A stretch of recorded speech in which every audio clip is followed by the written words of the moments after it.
Le invito a que esté en pie, por favor. Vamos a meditar en la palabra de Dios y vamos a orar que el Señor nos ayude. Si no es el Señor, no habría manera. Que el Señor nos ayude a poder entender mejor la vida, a poder entender mejor su propósito con nosotros. Y yo le quiero invitar entonces para que en esta hora vamos a leer en ese pasaje que hemos estado reflexionando, la carta del apóstol Pablo a los Filipenses en el capítulo número 3, y vamos a leer también en la carta a los Hebreos en el capítulo número 12. Entonces, Filipenses 3,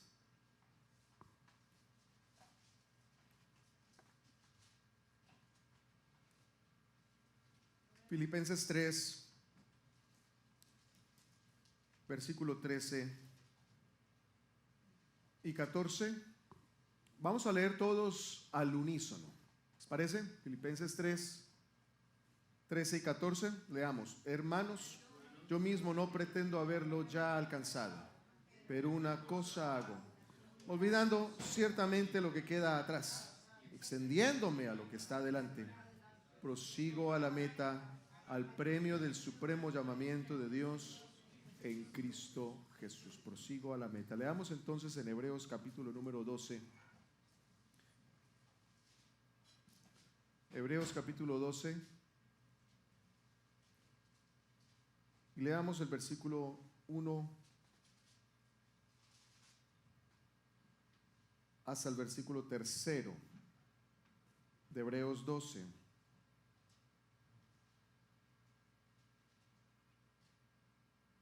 Dice la escritura, todos al unísono: por tanto nosotros también, teniendo en derredor nuestro tan grande nube de testigos, despojémonos de todo peso y del pecado que nos asedia, y corramos con paciencia la carrera que tenemos por delante, puestos los ojos en Jesús, el autor y consumador de la fe, el cual por el gozo puesto delante de él sufrió la cruz, menospreciando el oprobio, y se sentó a la diestra del trono de Dios. Considerad a aquel que sufrió tal contradicción de pecadores contra sí mismo, para que vuestro ánimo no se canse hasta desmayar. Oremos al Señor pidiéndole que Él nos enseñe, que los niños sean instruidos también en el nombre de Jesús. Padre Santo, te damos gracias en esta hora por tu misericordia, por esta oportunidad que nos das de levantar nuestra voz, de venir a cantarte, de venir, Señor, a honrarte y a presentarnos delante de tu palabra para ser instruidos. Te ruego, Dios, que nos des en este momento alimento que fortalezca nuestra vida. Unge, Señor, mis labios, habla a mi mente, mi corazón en esta hora, en el nombre del Señor Jesucristo. Amén, amén. Gracias al Señor. Pueden sentarse, hermanos, por favor. Saludamos a los que nos visitan el día de hoy. Está Sergio con nosotros, mucho gusto. Qué bien que lo tengamos con nosotros. Y está la hermana Célida y está la hermana Heidi también, de nuevo con nosotros. Bienvenidos en el nombre del Señor Jesús. Los demás ya son de casa. Amén. Gracias a Dios. Bueno, hermanos, estamos meditando y pensando en esta obra del Señor, lo que Él ha venido haciendo en nosotros, y que tenemos una meta, un objetivo, un objetivo muy especial. El objetivo nuestro no es un objetivo terrenal, no es una meta terrenal, sino que nuestra meta está en los cielos. Amén. Nos recuerda entonces el Señor que el camino del evangelio, el cristianismo, no es un camino con destino terrenal, sino que es un camino con destino celestial. Dice más adelante ahí en la carta a los Filipenses en el capítulo 3, dice más adelante por allá en el versículo número 19 y el 20, hacia el final del versículo 19 dice que estos hombres terrenales, carnales, dice, solo piensan en lo terrenal, mas nuestra ciudadanía está en los cielos. Solo piensan en lo terrenal, pero nuestra ciudadanía está en los cielos. Así es que proseguir a la meta al premio de supremo llamamiento, leímos en el versículo 14, es para aquellos que no están poniendo los ojos o que no están pensando solamente en lo terrenal, sino que tenemos nosotros una ciudadanía en los cielos. Esa es la diferencia contundente entre los hijos de Dios y los hijos de los hombres. Los hijos de Dios somos aquellos que tenemos una manera de pensar que riñe con la forma de pensar de este siglo malo. En Hebreos, ahí en el capítulo número 12, dice que nosotros ponemos los ojos en Jesús, el autor y consumador de la fe. Así es que la gran diferencia entre los cristianos y los no cristianos es que el no cristiano ha echado raíces en la tierra y pone su forma de pensar, pone su forma de andar, su forma de tomar decisiones, todo lo tiene respecto a las cosas de la tierra, pero el cristiano tiene los ojos puestos allá en la gloria. Somos de el cielo. Así es que si la gente que anda buscando extraterrestres, que anda buscando gente, que anda buscando seres extraterrestres que son fuera de esa tierra, pues la noticia que nosotros tenemos es que la iglesia en realidad no es de esta tierra. Aunque el Señor tomó seres humanos naturales, normales como nosotros, pero nos ha dado a nosotros una herencia que es más allá de esta tierra. El hombre natural está tratando de conservar esta tierra, y aunque nosotros por supuesto la cuidamos porque es obra de Dios, sin embargo nosotros no estamos atemorizados de qué va a pasar con el calentamiento global, que qué va a pasar con la escasez de huevos, que qué va a pasar con todo eso que concierne a lo terrenal, porque nosotros estamos aquí es de paso. Amén. Estamos de paso. Nosotros tenemos algo más grande allá en los cielos que no se puede comparar a la belleza de la tierra. Así es que los hijos de Dios piensan en las cosas celestiales y los hijos de los hombres piensan en las cosas, solamente en las cosas terrenales. Qué gran diferencia, es una diferencia abismal. Por supuesto, es una diferencia entre el cielo y la tierra. Así que, hermanos, en esta hora nosotros pensar en caminar el camino del cristianismo no debe ser caminar de cualquier manera, andar de cualquier manera, porque cada uno tiene su propio concepto, su propia ideología de para dónde va y su propia manera de llegar allá. No importa lo que usted crea, no importa cómo usted viva, no importa lo que usted haga, solamente hágale, camine. Si usted cree, entonces va a llegar. No, el camino del Señor, el camino al cielo, es un camino específico que Dios ha trazado en la Escritura. En la Escritura. Así es que hoy quiero que meditemos, conectando con lo que hablamos el domingo pasado. El apóstol Pablo exhorta, vamos a ir a la primera carta a los Corintios, diciendo que él en esta carrera que él está corriendo, esta pelea que él está peleando, la pelea de buena manera, o sea, no de cualquier manera. Dice por allá en el capítulo número 9 de la primera carta a los Corintios, versículos 24 al 27, dice: ¿no sabéis que el que corre en el estadio, todos a la verdad corren, pero uno solo se lleva el premio? Corred de tal manera que lo obtengáis. Y esa tal manera entonces está en el versículo número 25.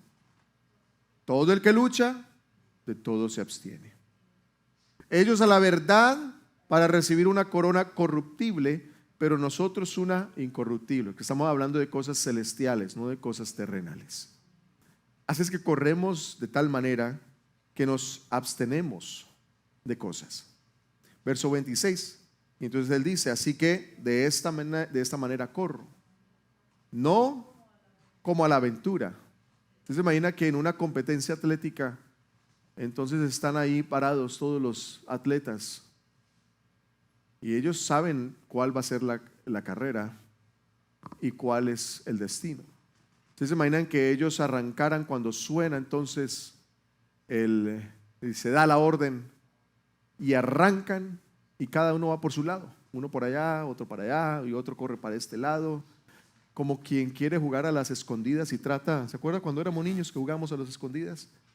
Y empezaba a contar, el que iba a buscar empezaba a contar, 1, 2, 3, 20, y cuando estaba contando todos pegaban carrera y uno para allá, otro para allá, otro por allá, otro por allá, a tratar de esconderse. Eso no es una carrera.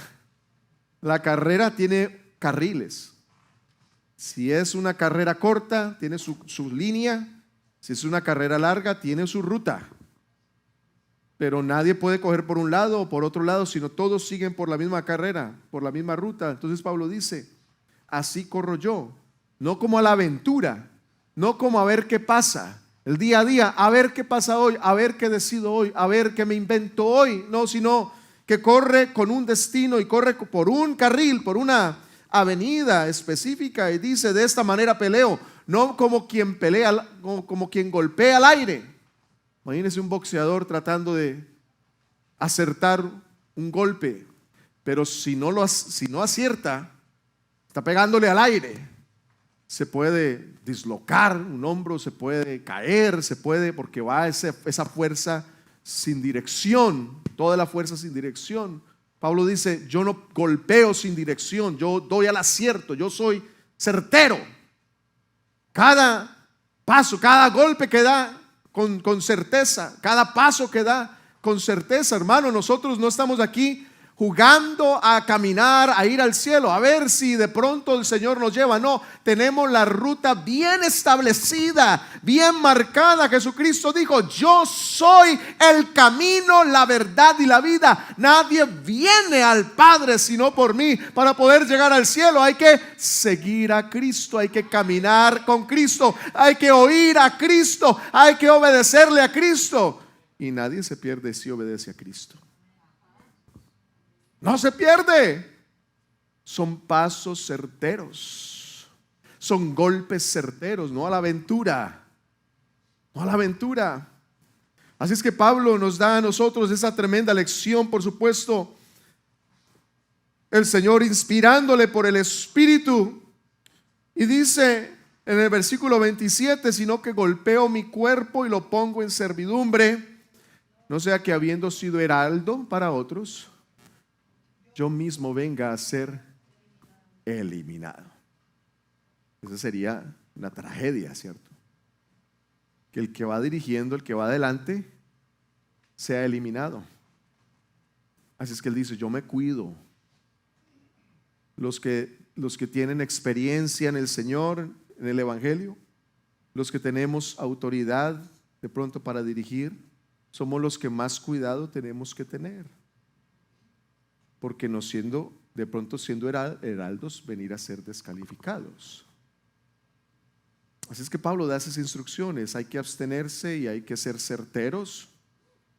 Y entonces él dice, mi cuerpo lo pongo en servidumbre, lo golpeo, no como en un sentido ascetista, que vamos a golpearnos, vamos a sajarnos, vamos a lastimar el cuerpo, porque el cuerpo es un impedimento para honrar a Dios, para servir a Dios. El espíritu, la verdad, está dispuesto, pero la carne es débil. Todos tenemos debilidad en la carne, entonces vamos a golpear la carne para entonces ser más fuertes en el espíritu. No, de esa manera no está hablando, sino de ponerla en su lugar. La carne hay que ponerla en su lugar. Así es que el versículo 24 de ese pasaje dice, corred de tal manera. Hermano, corra de tal manera que llegue usted a la meta. Así es que no es de cualquier manera, es de esta manera, de tal manera. El camino del cristiano es un camino difícil. Si el cristianismo fuera fácil, entonces estarían los templos llenos siempre y todo el mundo sería cristiano porque es fácil. Ser cristiano no es fácil. Ser cristiano no es fácil. Se requiere sacrificio. Se requiere entrega y se requiere abnegación y pasión, porque vamos para una meta no terrenal, sino que vamos para la gloria eterna. Y se requiere sacrificio y abnegación. Y algunos dirán, pero ¿no será entonces, pastor, que entonces eso sería ser salvo por las obras? Si yo tengo que hacer algo para permanecer en la salvación, entonces soy salvo por las obras. Pero no, de ninguna manera. Nadie puede ser salvo por las obras. Nadie puede ser salvo por mérito personal, sino que recuerden lo que les dije el domingo, que Dios es el único que salva y Dios salva de comienzo a fin. Dios nos introduce en el camino, Dios nos acompaña en el camino y Él es el que nos mete al cielo, Él es el que nos introduce al cielo. Nadie puede salvarse a sí mismo. Nadie puede caminar este camino por sí mismo y nadie va a poder llegar al cielo por sí mismo. Necesita de la obra de Jesucristo en su vida. Dios salva de comienzo a fin. Él nos va a introducir, pero les decía el domingo, Dios no va a arrastrar a nadie al cielo. Dios no va a meter a nadie al cielo a las malas. Así es que tiene que haber un deseo personal, un deseo. Usted le puede decir a Dios, Dios, yo quiero llegar a la gloria. Y cuando usted le dice a Dios así, Dios no lo va a dejar abandonado a usted. Dios va a estar ahí paso a paso con usted. En sus victorias y en sus debilidades, ahí está Dios también. Paso a paso estará el Señor con usted, porque el que prometió es fiel, y si Él dijo que nos llevaría y usted se compromete a seguirlo, el Señor lo va a introducir. Por eso, hermano, no tenemos la menor duda, no tenemos la menor duda de que el Señor va a cumplir la obra. Allá en Filipenses, en el primer capítulo, dice, estamos persuadidos de esto, hermanos, estamos convencidos de esto, que el que comenzó en vosotros la buena obra la perfeccionará hasta el día de Jesucristo. Aleluya, estamos convencidos de esto. Así es que Dios lo hará, pero Dios no va a arrastrar a nadie al cielo. Hay que sufrir el camino, hay que ser abnegados, hay que ofrecer, como dice también el apóstol, sacrificio vivo, santo y agradable a Dios, como un culto racional, y una vida de fidelidad al Señor y de servicio y de entrega total. Vea, el Señor dice en Mateo capítulo 25, Mateo capítulo 25, en el versículo número 21.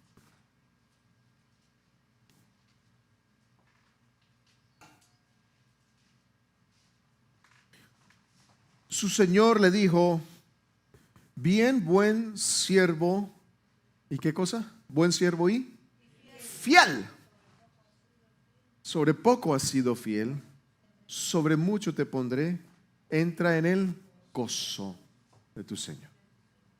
Así que la fidelidad cristiana es necesaria. La fidelidad cristiana habla de la santidad, desde la entrega total y disposición para lo que el Señor nos ha llamado, para servirle. Es necesaria seguir la paz con todos y la santidad, sin la cual nadie verá al Señor. Así es que hay que ser fieles. El que es fiel, entonces entrará en la gloria. De manera que hay que amar a Dios, hay que anhelar la meta, hay que amar a Dios, anhelar la meta, pero también hay que amar el camino. Hay que amar el camino. Personas que se entregan a Dios en un momento de debilidad o de bajeza en su vida y se les predica el evangelio y sienten el llamado de Dios, y entonces se arrodillan y se entregan y le dicen: Señor, te entrego mi vida para que me salves, y le entregan la vida esperando la gloria. Están viendo la gloria, que es muy hermosa, así es que se entregan aquí, pero no son capaces de caminar el camino. Hay un camino que hay que caminarlo. De lo contrario, entonces, por situaciones en la vida, entonces hay muchos que van a ser descalificados, muchos que van a perder la carrera. Muchos son los llamados y pocos los escogidos. Hay que caminar el camino para llegar a la gloria. Y por eso entonces, donde leímos en Hebreos capítulo 12, hermanos, dice que hay que despojarse de todo peso. De esto meditamos el domingo pasado. Si usted de pronto no escuchó el sermón, puede entrar al canal de YouTube y volverlo a escuchar o refrescar.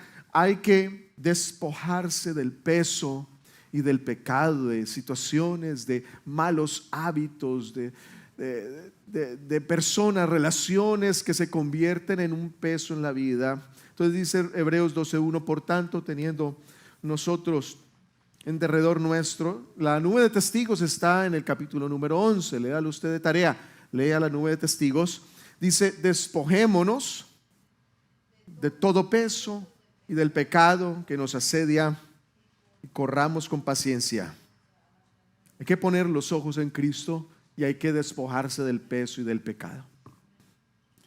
¿Cómo podemos nosotros saber qué es peso y qué es pecado? Los niños en la fe todavía no entienden qué es peso y qué es pecado.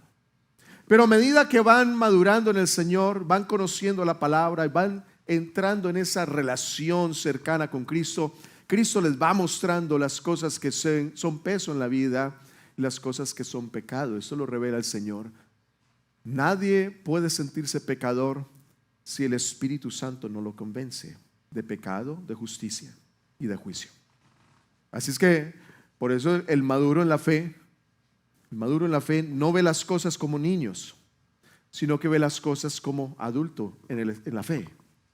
El niño entonces considera unas cosas de una manera, pero a medida que va creciendo en el Señor, entonces las ve de otra manera.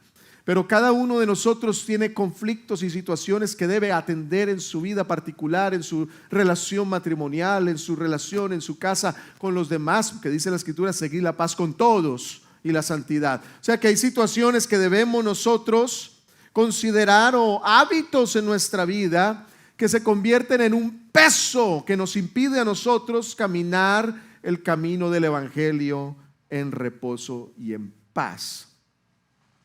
Recuerde lo que les cité el domingo. El apóstol Pablo en repetidas ocasiones dice: todo me es lícito, pero no todo conviene. Todo me es lícito, pero no todo edifica. Dice: todo me es lícito, pero no me dejaré dominar de nada, dice el apóstol. El maduro en la fe es la persona que sabe que hay cosas que no le convienen.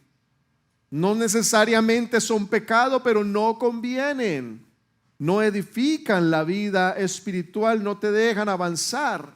Y creo que todos, hermanos, tenemos que analizar muy bien, muy detalladamente cómo estamos caminando. ¿Cómo estás caminando? No te confíes en los años de experiencia, ni te ampares en que estás apenas comenzando. Examínate. Todos los días examínate. Tus comportamientos, tus intenciones, tus deseos. ¿Para dónde vas? ¿Cómo estás caminando? Y entonces dice ahí la Escritura: miren esta nube de testigos, corran con paciencia la carrera. El versículo 2 dice: puestos los ojos en Jesús. Y cuando nos dice que observemos a Jesús, está hablando de su modelado. Está hablando de ver a Jesús en su modelado, porque dice: el cual por el gozo puesto delante de él. Entonces el Señor hace una valoración. Recuerda cuando él estaba ya en el monte a horas de ser entregado, y entonces él hace una oración. Dice: Padre, pasa de mí esta copa sin que yo la beba, mas hágase tu voluntad y no la mía. Y en ese momento entonces Jesús, perfecto ser humano, está haciendo una valoración. Si más bien hace su voluntad o hace la voluntad del que lo envió. Dice: pasa de mí esta copa, porque es muy pesado. El Señor sabía a qué se iba a enfrentar. Él sabía que iba a ser entregado en manos de esos opresores y que iba a ser castigado y que él no merecía, por supuesto. O sea, el Señor estaba considerando eso. Él no merecía ser golpeado, él no merecía ser lacerado, él no merecía ser crucificado, porque nunca se halló maldad en él ni engaño en su boca. A ninguno agredió, a ninguno ofendió, sino que el Señor se comportó de una manera perfecta. Pero él dice: pasa de mí esta copa, pero hágase tu voluntad y no la mía. Pero humanamente Cristo no quería beberla. Era una copa difícil de beber. El profeta Isaías, cuando ve entonces la visión y vea a este lacerado, vea a este golpeado que le dieron la espalda, dice: mas el herido fue por nuestras rebeliones, molido por nuestros pecados, y el castigo de nuestra paz fue sobre él, y por su llaga fuimos nosotros curados. El profeta entonces ve de una manera difusa la obra de Cristo en el Calvario. Él la ve muy difusamente. En capítulo 53 de Isaías, por ejemplo, dice en el versículo 7, dice: angustiado él y afligido, no abrió su boca, y como cordero fue llevado al matadero. Como oveja delante de sus trasquiladores enmudeció y no abrió su boca. Y bueno, y todo lo que el Señor sufre, sus dolores y su persecución, y bueno, cómo fue el golpeado. Pero entonces dice en el versículo número 11, dice: verá el fruto de la aflicción de su alma y quedará satisfecho. O sea, Cristo, cuando él dijo: pasa de mí esta copa sin que yo la beba, pero hágase tu voluntad, Cristo estaba viendo hacia adelante el fruto de sus aflicciones. Él sabía cómo iba a ser golpeado y cómo iba a ser muerto en manos de esos opresores, pero también vio el fruto o el resultado de su aflicción. Y entonces dice: verá el fruto de la aflicción de su alma y quedará satisfecho. O sea, el Señor se satisfizo. Antes de entregarse, él se sintió satisfecho. ¿Por qué? Porque él sabía que su sangre iba a ser suficiente. Su sangre iba a ser suficiente para amparar a todo aquel que pusiera sus ojos en él. Y todo aquel que creyera en él recibiría eterna salvación, hermanos. O sea, Cristo en la cruz vio, yo creo que él vio día tras día todos los que iban a ser salvos, porque la Escritura dice que el Señor añadía todos los días los que iban a ser salvos. El Señor en la cruz estaba viendo, porque Él es el Dios que todo lo sabe y todo lo ve. Estaba allí en su manifestación en carne, colgado en el madero, pero Él vio cómo todos los días se iban sumando y sumando y sumando y sumando, y todos los hogares que se iban a arreglar, y todas las vidas que iban a ser transformadas, y todas las señales y todos los milagros que se iban a realizar durante todos estos 21 siglos. Y si el Señor se demora un poco más, todos los que van a ser salvos mañana y el próximo mes y el próximo año, todo eso lo vio. Y entonces cuando él vio eso, se sintió satisfecho. Así es que El escritor a los Hebreos, en el capítulo 12, entonces dice: puestos los ojos en Jesús, el autor y consumador, el cual, Jesús, por el gozo puesto delante de él. ¿Cuál fue el gozo del Señor? Ver las multitudes de salvos. Vio la meta de Jesús, ver las multitudes salvos. Entonces, con ver las multitudes, ese es su gozo, entonces sufrió la cruz. Si Cristo hubiera visto, no, esto no, nadie se va a salvar, entonces ¿para qué se iba a entregar si nadie se iba a salvar? Eso no es gozo. Pero Él se gozó, Él disfrutó en ese sentido. Sufrió, pero sabiendo de que había un fruto puesto delante de Él, sufrió la cruz. Y menospreció el oprobio, el rechazo. Porque es cuando el Señor fue crucificado, fue puesto en vergüenza de todos. Y sufrió y murió, de verdad murió. Pero murió con gozo, porque vio el fruto. Versículo 3 dice: considerar aquel que sufrió. Note cómo habla de sufrimiento, habla de menosprecio, habla de cruz, habla de oprobio.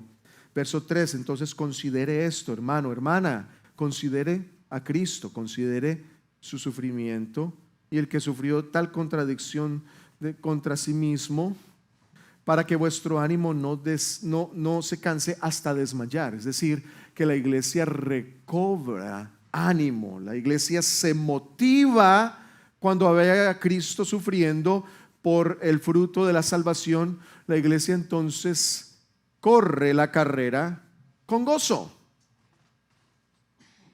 Tú corres tu carrera con gozo, porque así como Cristo vio el fruto, tú también verás el fruto. Tú ves el fruto. ¿Cuál es el fruto? El resultado de la carrera es llegar a la gloria. Hermanos, cuando uno sabe para dónde va, uno camina este camino del evangelio con gozo. Con gozo. Eso no quiere decir que no se sufre. Sí se sufre. Claro que se sufre. ¿Cuántos amigos no ha perdido usted por causa del evangelio? O quizás perdió a sus padres por causa del evangelio. ¿Cuántos trabajos ha perdido usted por causa del evangelio? ¿Cuántos insultos ha recibido usted por causa del evangelio? Se sufre. Pero como uno tiene puesta los ojos es en la meta, entonces pues sufre uno con gozo. Sufre uno con gozo. El camino del cristiano entonces no es fácil. El evangelio no es un camino fácil, es un camino para gente abnegada. Gente enamorada de la causa. Y dice la escritura, el Señor dice en Mateo capítulo 11, versículo 28 al 30, de Mateo 11. Invita al Señor, el Señor dice: venid a mí todos los que estáis trabajados y cargados, yo os haré descansar. Y dice: llevad mi yugo sobre vosotros y aprended de mí, que soy manso y humilde de corazón, y hallaréis descanso para vuestras almas, porque mi yugo es ¿qué? Fácil. Otra manera de traducir esa palabra es bueno. ¿Puede decir usted conmigo bueno? Mi yugo es bueno y ligera mi carga. Pero hay carga, ¿cierto? Y hay yugo. Pero el yugo es fácil.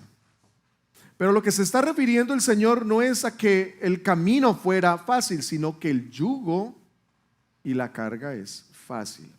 Porque está haciendo una comparación entre el yugo pesado y la carga pesada de las injusticias de los escribas y de los fariseos, que ponían cargas tan pesadas sobre la gente que ni siquiera ellos las querían tocar con el dedo. Y ponían una cantidad de tradiciones humanas por encima de la palabra, que se convertía en un peso. Cuando se habla del yugo, se habla de un artefacto que es puesto sobre el animal para arar la tierra. Y hay yugos, hay yuntas también, hay yugos que es conectando varios animales al mismo tiempo para arar. Mi yugo es fácil y ligera mi carga. El yugo de la religión es un yugo de injusticia, es un yugo pesado, es un yugo que lastima. Y cuando hay un yugo incompatible, cuando hay un yugo desigual, por ejemplo, cuando hay un yugo de injusticia, entonces es lo que el Señor se estaba refiriendo. Más bien, vengan a mí, dejen ese yugo allá, dejen esa carga allá y vengan a mí, que yo los visto de un yugo que es bueno y de una carga que no es pesada. Esa es la invitación del Señor para todos aquellos que no han recibido a Cristo como su Salvador personal. Deje la religión a un lado, deje las tradiciones a un lado que se convierten en cargas pesadas y en yugos incompatibles, yugos que estorban, yugos que hieren la vida de las personas. Y más bien vístase del yugo de Cristo. Pero hay que hacer el trabajo, hay que caminar, hay que arar la tierra, hay que romper de todas maneras con un buen yugo, pero hay que arar, hay que caminar. El buey tiene que arar. Esa comparación, o el asno o el buey, pero tiene que trabajar. No es una mascota, es un animal de trabajo. Y tiene que ponerse el yugo, y tiene que ponerse el arado, y tiene que trabajar. Así el cristiano, hermano, nosotros somos en ese sentido bueyes. Y tiene que ponerse usted el yugo y tiene que ponerse entonces a trabajar y arar, pero el trabajo es pesado. Para aquellos que quieren solamente sentarse y disfrutar la vida cristiana y que vayan pasando los días y que Cristo venga, eso no es lo que el Señor quiere para usted. Dios quiere que usted trabaje, que usted are, que usted camine, que usted le haga, porque el Señor no lo va a arrastrar a usted al cielo. Usted debe llegar al cielo con la unción del Espíritu Santo, con la fortaleza. Él es el que da la fuerza al cansado y multiplica las fuerzas al que no tiene ninguna. ¡Aleluya! Así es que para aquellos que dicen, no, el evangelio es fácil. No, el evangelio no es fácil. Se requiere sacrificio. La carne no quiere. La carne no quiere orar. El espíritu está dispuesto, la carne es débil. La carne no quiere servir. La carne no quiere tener nada que ver. La carne quiere es que la sustenten, que la alimenten, que la consientan, pero el espíritu a la verdad está dispuesto, pero la carne no quiere. Así es que hay que caminar esta carrera. Vamos a Hebreos capítulo 2, hermanos, con paciencia, pero hay que dar los pasos, hay que despojarse del peso, del pecado, y hay que caminar de una manera muy especial. Y entonces el escritor a los hebreos entonces nos pone a considerar a Cristo. Considera a Cristo, hermano, hermana, considera a Cristo, el gozo puesto delante de él, y por ese gozo sufrió. Usted entonces tiene un gozo puesto delante suyo, que es la gloria. No es la tierrita aquí. Su gozo no es lo material, su gozo es lo celestial. Y por ese gozo entonces sufra contradicción, sufra y menosprecie el oprobio, menosprecie, dice el versículo, y siga adelante. Pero entonces continúa el escritor diciendo acerca del tema central ahí de ese capítulo número 12, es que no se puede caminar de cualquier manera, sino que lo invita a uno a amar la disciplina.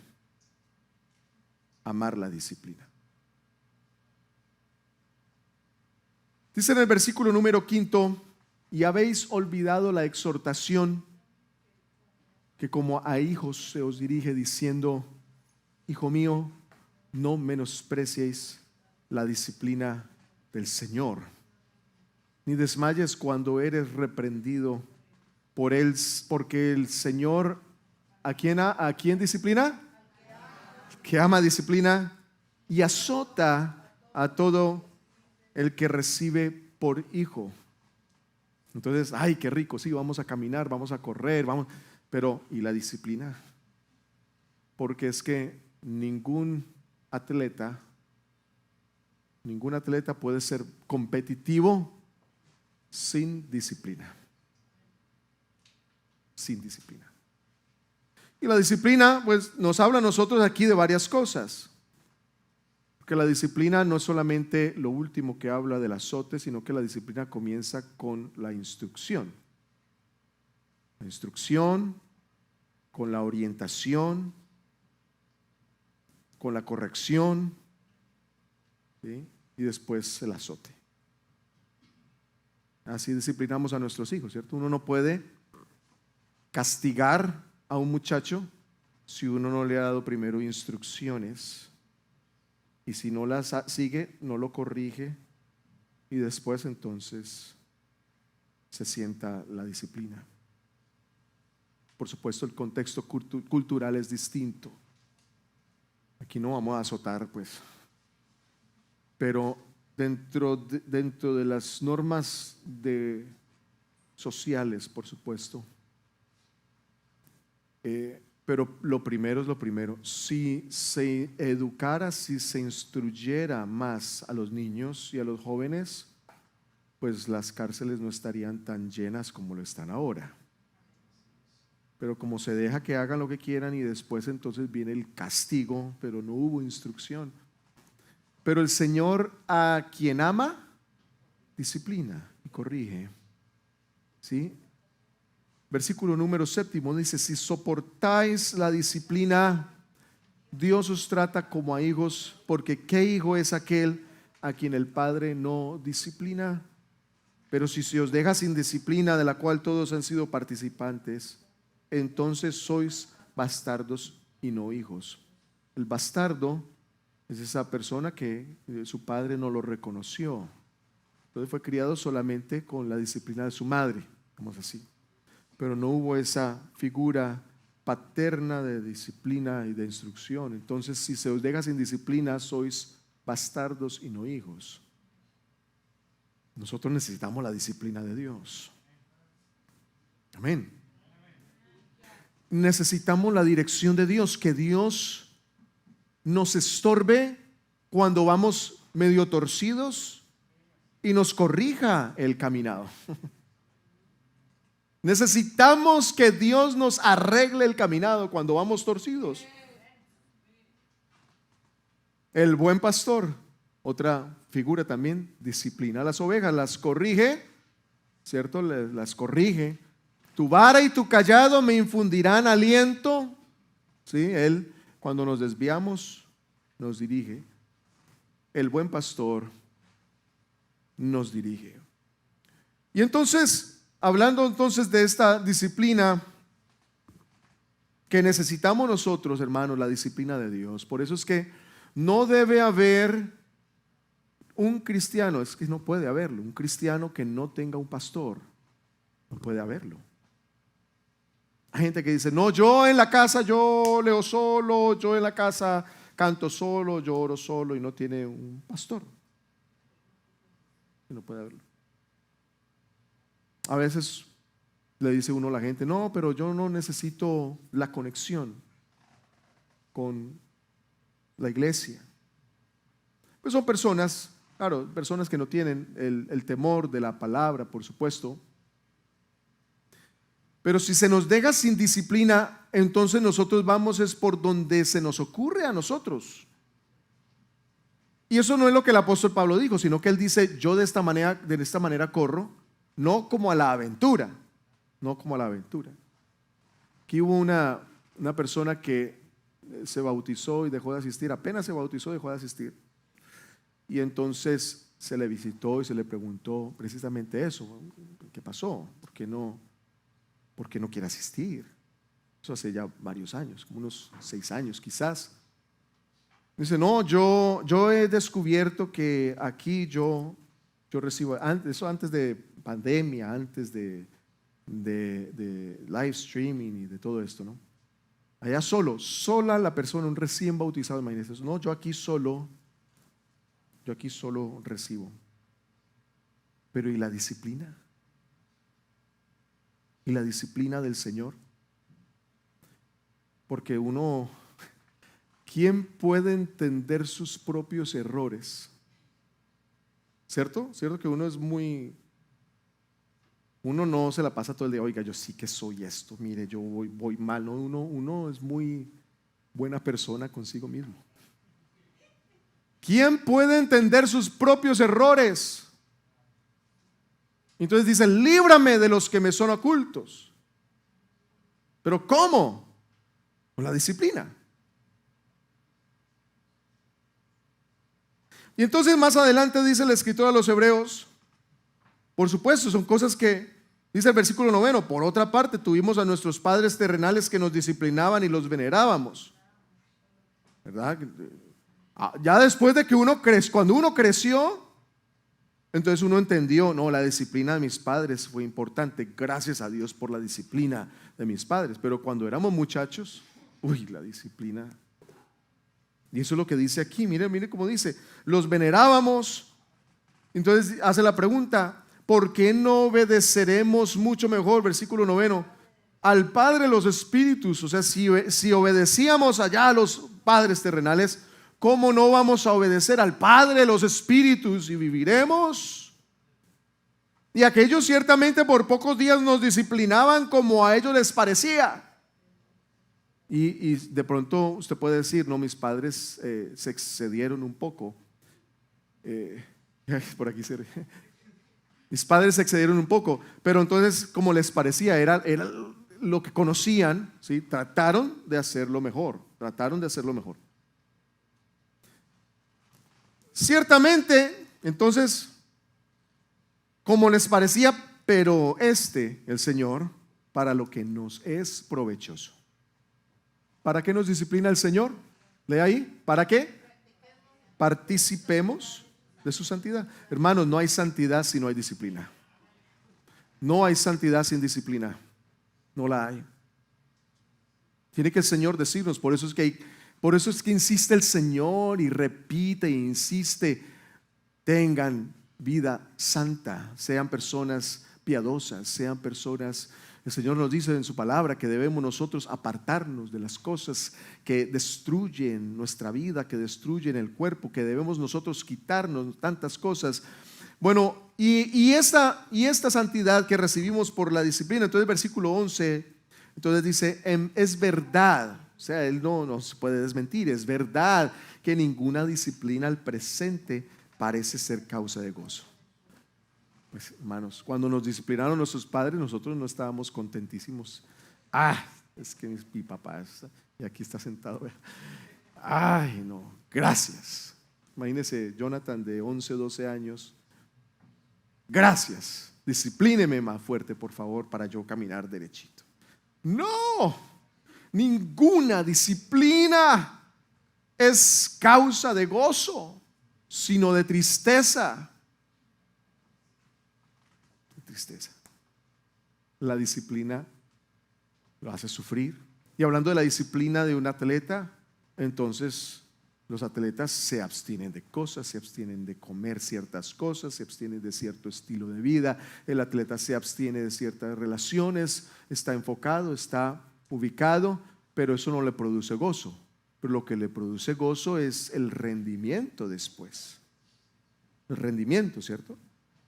El atleta no puede comer hamburguesas, así que no puede comer esto, ni puede tomar lo otro, y entonces produce tristeza. Quisiera ser como los demás, produce tristeza, pero cuando está en acción el atleta y rinde, entonces ese rendimiento, entonces le da gozo. Oiga, valió la pena vivir como vivo, porque me puse un objetivo y lo estoy alcanzando. El cristiano, hermanos, de la misma manera. De la misma manera. Uno no puede estar, ay, qué tristeza es que el Señor me manda a orar, ay, qué tristeza es que el Señor me manda a diezmar, me manda a ofrendar, ay, qué tristeza es que hay que ir al culto, ay, qué tristeza que es que hay que obedecer al pastor, qué tristeza, y mirar allá afuera a los que no tienen entonces los ojos puestos en Jesús, y les da tristeza de verlos que hacen lo que quieren, que van con quien quieren, que viven como ellos quieran. No, pero cuando nosotros rendimos, ¿verdad? En el camino, cuando viene la tentación, cuando viene el problema, y uno está bien parado porque está parado con Jesucristo y puede uno vencer la tentación, y entonces uno dice, gracias a Dios por la disciplina. Y eso es lo que dice entonces, después, aunque hay tristeza cuando es disciplinado, después da fruto apacible de justicia. Pero note esto, a los que en ella han sido ejercitados. O sea que uno tiene que ser ejercitado en la disciplina. Eso no es una cuestión, la disciplina no es una cuestión de un momento y ya, de un azote cuando se portó mal y ya. No, es estar ejercitado en la disciplina, en la enseñanza, en la corrección, y si no nos arreglamos, en el azote. Pero continuamente siendo ejercitados, hermanos. Dios nos disciplina como buen padre. Entonces quiero que miremos unos versículos ya para ir cerrando, por favor. Y dice entonces en Hebreos capítulo 13, en el versículo número 17. Porque, hermanos, es que hay que ser disciplinados. Dice versículo 17: obedeced a vuestros pastores y sujetaos a ellos, porque ellos velan por vuestras almas, como quienes han de dar cuenta. Hermanos, yo tengo que darle cuentas a Dios. Entonces Dios sienta disciplina a través del pastor. Yo aquí nunca he tenido que poner en disciplina a alguien, gracias a Dios. Pero eso no quiere decir que no haya disciplina, porque hay instrucción. ¿Verdad que hay instrucción? Y se repite la instrucción, y se exhorta, y de pronto corrección por aquí, por allá. Pero siempre, entonces dice, obedeced a vuestros pastores. Y por eso entonces, vean, hablando de estos dos pastores, de Timoteo y de Tito.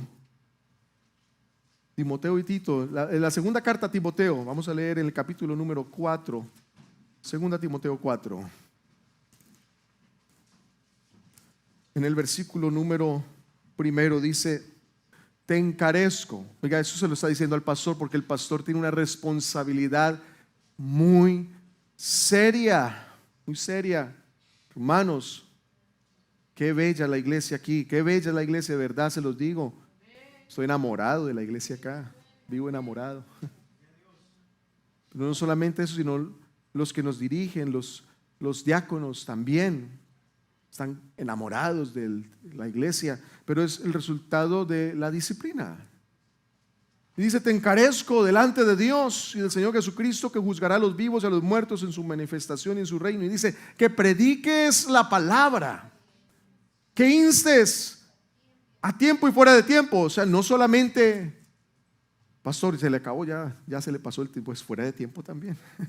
A tiempo y fuera de tiempo, redarguye, reprende, anima con toda paciencia y doctrina. El pastor tiene que redarguir, el pastor tiene que instruir, el pastor tiene que reprender, el pastor tiene que animar o exhortar con toda paciencia y doctrina. Tito, en el capítulo número 2, Tito en el capítulo número 2, versículo 15, dice, esto habla y exhorta y reprende con toda autoridad. Y que dice, nadie te menosprecia. Eso no quiere decir que no menosprecian al pastor, claro que sí los menosprecian, pero cuando se hace en este sentido de animar, habla, anima y reprende, ¿no? Es como si fueran los tres momentos de la disciplina. Instruya, habla, exhorte, anime y corrija y reprenda con autoridad. Y el Señor dice que Él reprende y castiga a todo aquel que ama. En Apocalipsis, yo reprendo y castigo. Así es que aunque la reprensión, aunque la disciplina en el momento no es de gozo sino de tristeza, hermano, usted siéntase contento de que el Señor piensa en usted a través del predicador, a través del ministro. El Señor está pensando en usted, en cómo corregir los pasos, en cómo mejorar nuestra vida. Si oyereis hoy su voz, dice repetidas veces en la escritura, si oyereis hoy su voz, no endurezcáis vuestro corazón, allá como en el desierto, como en el día de la prevaricación, cuando me tentaron, cuando me abandonaron. Si oyereis hoy su voz, es esa instrucción clara del Señor, hermanos, pero hay que estar ejercitados en la disciplina para caminar el camino. Un cristiano que no sea juicioso no avanza. Cristiano que no sea disciplinado no avanza. Y entonces le invito a esté en pie, por favor. Dice,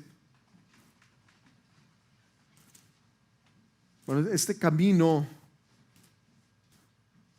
el camino, comenzando el capítulo 12 de Hebreos, entonces dice, hay que caminar con paciencia. Camina el camino, hermano, hermana, camine el camino.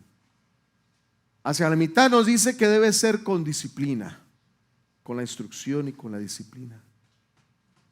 Y más adelante entonces dice, como tenemos que ser ejercitados en la disciplina, póngase a ver usted como un atleta o como un levantador de pesas que ejercita y se va fortaleciendo más levantando las pesas. Bueno, las pesas son la disciplina.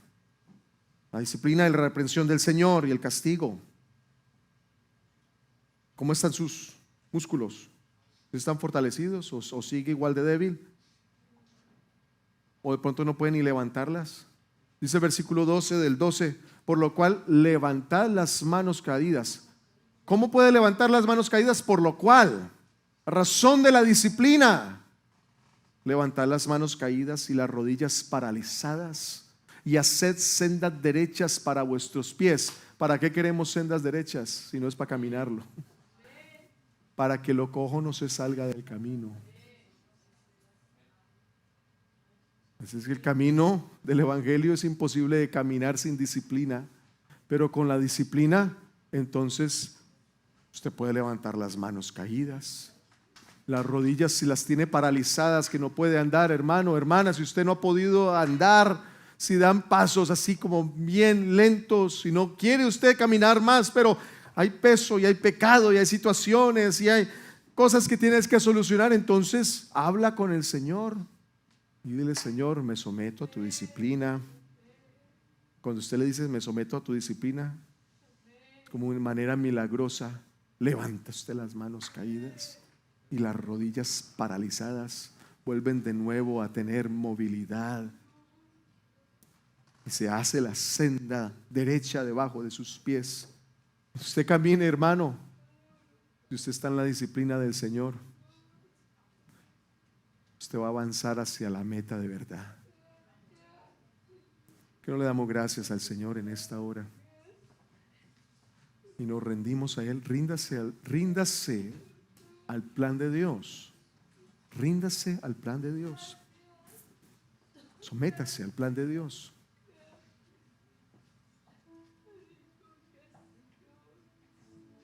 Claro, es que la disciplina, ninguna disciplina al momento es causa de gozo. ¿Recuerda cuando éramos adolescentes y nos decía algo papá y mamá y ¡ay, otra vez! ¡Ay! Y salíamos y azotábamos la puerta y no queríamos que nos dijeran nada. La disciplina, ninguna disciplina en el presente es de gozo. Pronto el Señor le sigue a usted hablando y usted otra vez. Ay, Dios, usted otra vez con lo mismo. Dios, el pastor no cambia de tema. Dios. Por algo será que el pastor no cambia de tema, ¿cierto? Yo me someto al Señor y yo le digo, Señor, ¿qué hay que decir? Yo le digo, Señor, ¿qué hay que decirle a la iglesia? Y el Señor me sigue diciendo, prosigo a la meta. Y saca la valla, saya, cala la vaca y cinta, ya saya, la vaca, saya, ya saya.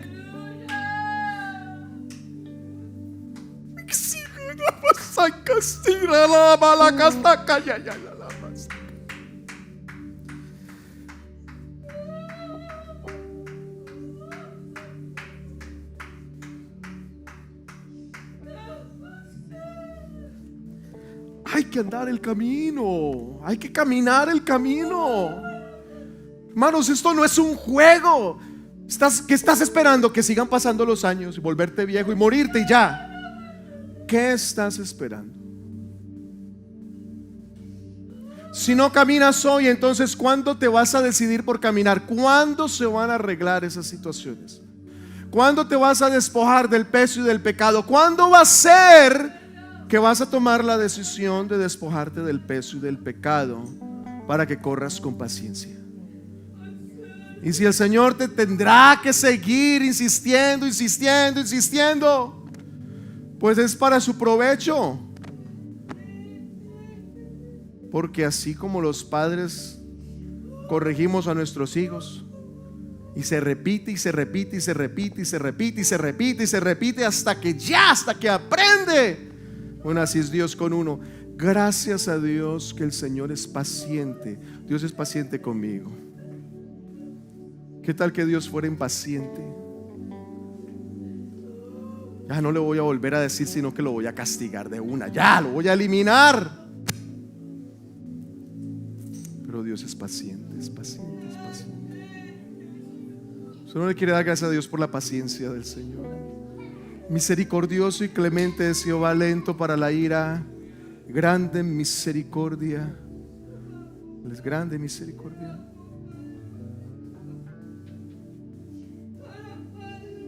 Pero eso es para el que quiere, hermanos. Que dediquemos un tiempo en la presencia del Señor. ¿Te parece? Dedique usted un tiempo en la presencia del Señor.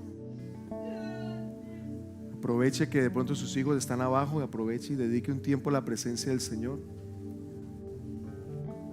No sé si usted quiera pasar aquí adelante. Usted quiere venir aquí al altar y decirle al Señor: Señor, sígueme hablando, sígueme disciplinando, sigue teniendo paciencia conmigo. Venga al altar, venga hermano al altar. Y habla usted con el Señor. Usted le dice: Señor,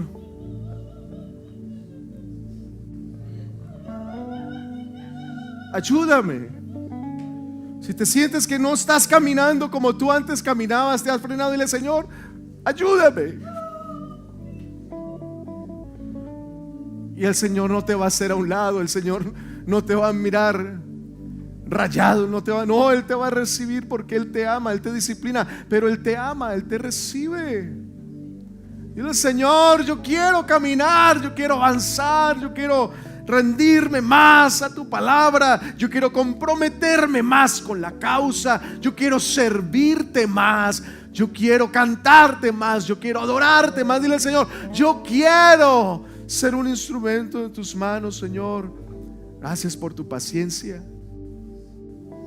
Dígale al Señor: dile: Señor, gracias por tu disciplina. Y levanta esas manos caídas y deja que esas rodillas vuelvan a tener movilidad. Todo esto es la obra del Espíritu. Haga sendas derechas para sus pies. El mundo está lleno de caminos torcidos, hermano. El mundo está lleno de caminos torcidos. Hay camino que al hombre le parece derecho, pero su fin es camino de muerte. Es invenciones humanas, los caminos humanos. Paraos en los caminos, dijo el profeta.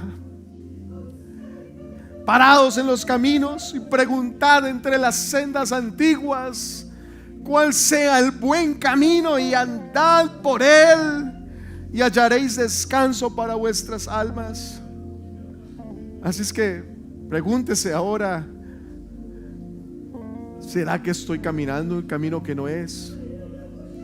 Y el Señor entonces lo ha venido llamando, te está llamando.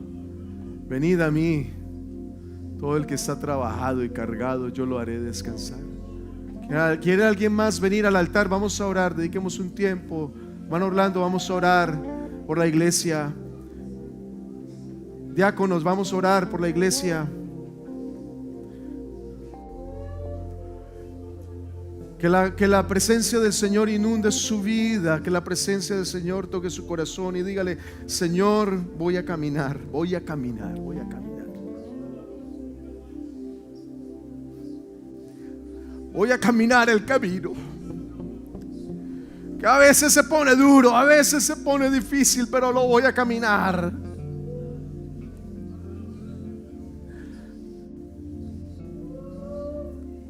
Voy a caminar el camino a donde me guíe el Señor.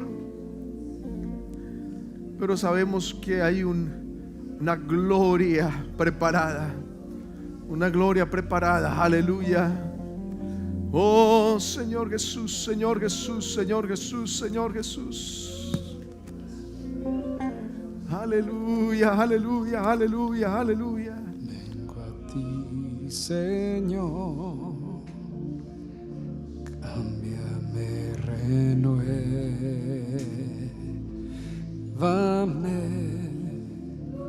por la gracia que encontré en ti.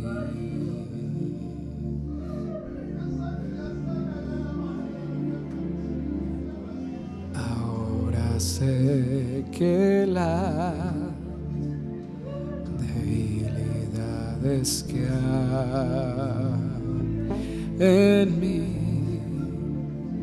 desvanecerán por el poder de tu amor.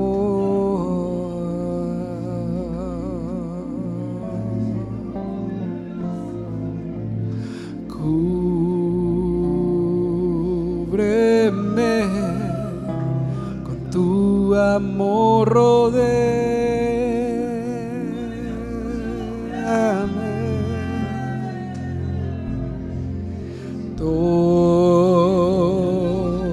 Tócame, cerca quiero estar.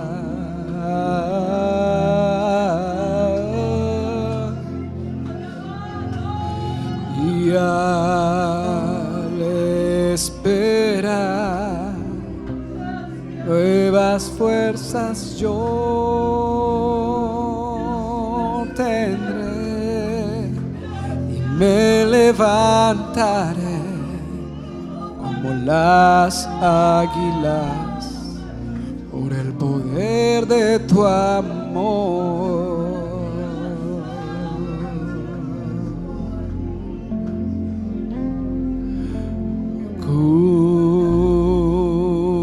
Cúbreme con tu amor, rodéame.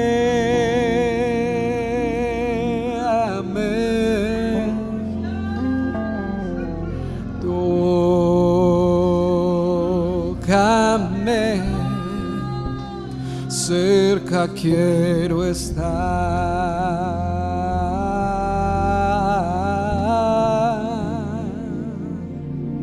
Y al esperar nuevas fuerzas yo tendré, y me levantaré como las águilas por el poder de tu amor.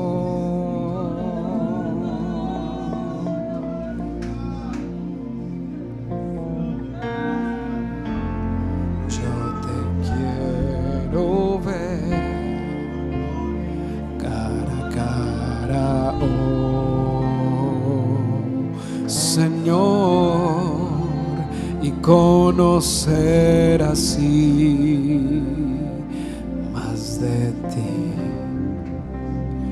en mí.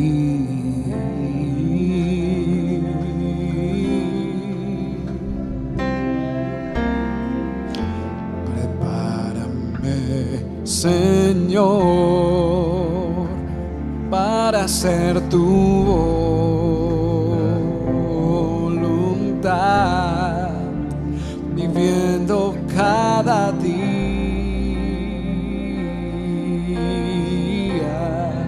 por el poder de tu amor.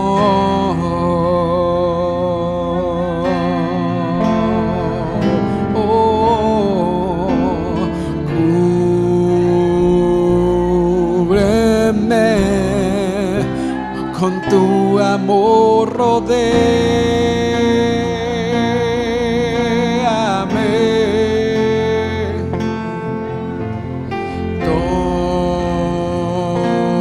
tómame, cerca quiero estar,